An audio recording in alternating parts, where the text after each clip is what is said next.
Pernahkah Anda bertanya, bagaimana mungkin seorang pengusaha bisa begitu kuat, hingga setiap langkahnya seolah dilindungi oleh negara? Bagaimana kekuatan modal bisa menyatu dengan kekuatan bersenjata? Inilah kisah Tommy Winata, seorang konglomerat yang jejak bisnisnya tidak bisa dilepaskan dari peran Tentara Nasional Indonesia. Sebuah studi kasus tentang simbiosis militer dan oligarki di Indonesia. Hubungan antara aparatur negara dan kekuatan modal besar adalah narasi yang mendefinisikan politik dan ekonomi Indonesia. Di antara banyak jalinan, kisah Tentara Nasional Indonesia dengan Tommy Winata atau Go Shofung adalah contoh paling gamblang, tahan lama, dan berevolusi. Ini bukan sekadar patronase, melainkan seperti ditulis dalam artikel, sebuah simbiosis mutualisme di mana kekuatan militer,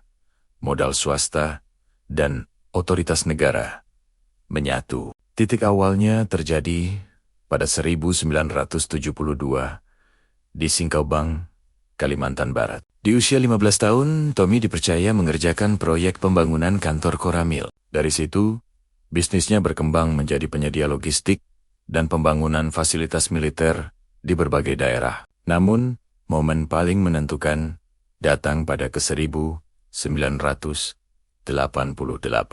Bank Proplat milik Yayasan Kodam Siliwangi berada di ambang kehancuran. Jenderal Edi Sudrajat bersama Yayasan Kartika Ekapasi menggandeng TW untuk melakukan restrukturisasi. Mengapa dia yang dipilih?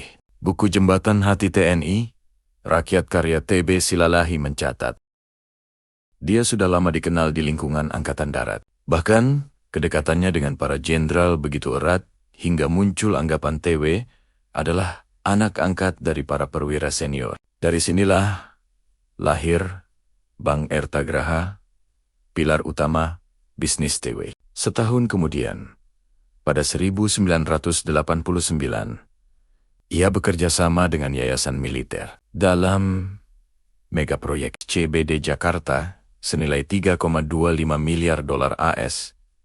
Fondasi sudah jelas, militer punya mitra modal terpercaya. Sementara TW mendapat pelindung institusional yang kuat. Memasuki era reformasi, relasi ini bukannya meredup, justru semakin terstruktur. Ada 3 pola yang bisa kita lihat. Pertama, pintu putar atau revolving door. Para jenderal purnawirawan diberi posisi strategis dalam perusahaan. Legend TNI Purnawirawan Kiki Syahnakri misalnya menjabat komisaris utama Bank Ertagraha selama 1 dekade antara tahun 2002 sampai 2012.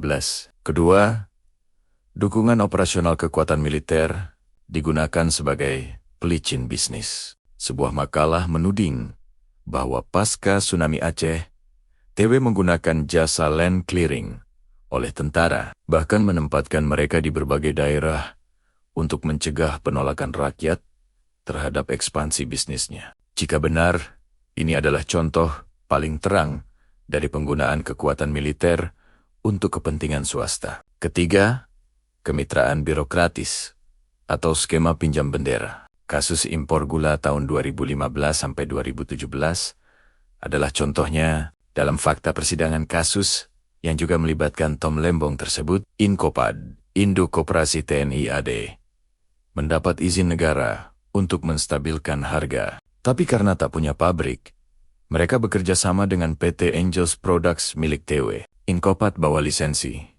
TW bawa modal dan fasilitas. Sebuah simbiosis yang saling menguntungkan. Puncaknya terlihat jelas dalam kasus reklamasi Teluk Benoa, Bali. Proyek oleh PT Tirta Wahana Bali Internasional, bagian dari grup Ertagraha, ditolak keras masyarakat sipil dan aktivis adat. Namun, legitimasi negara berpihak pada TW. Pada 2014, Presiden SBY mengubah status kawasan dari wilayah konservasi menjadi wilayah revitalisasi, membuka jalan bagi reklamasi. Ketika penolakan menguat, aparat keamanan dituduh melakukan intimidasi. Sebuah makalah akademis menulis, bantuan dari militer tidak kalah penting untuk menahan perlawanan masyarakat. Aktivis dituduh separatis, bahkan diancam dengan tuduhan makar.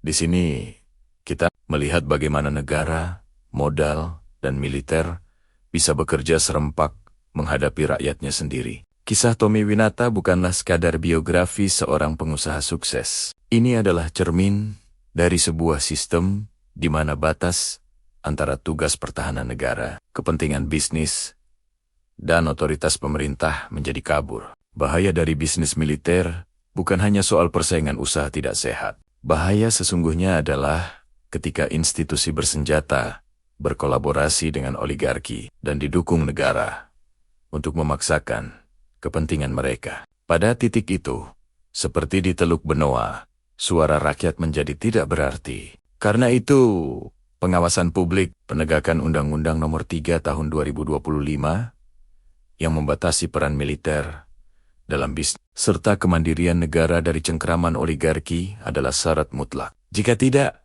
demokrasi akan terus menjadi jargon kosong. Jika Anda percaya bahwa demokrasi seharusnya berpihak pada rakyat, bukan pada segelintir elit yang bersekutu dengan kekuatan bersenjata, maka sebarkan video ini. Tinggalkan komentar Anda.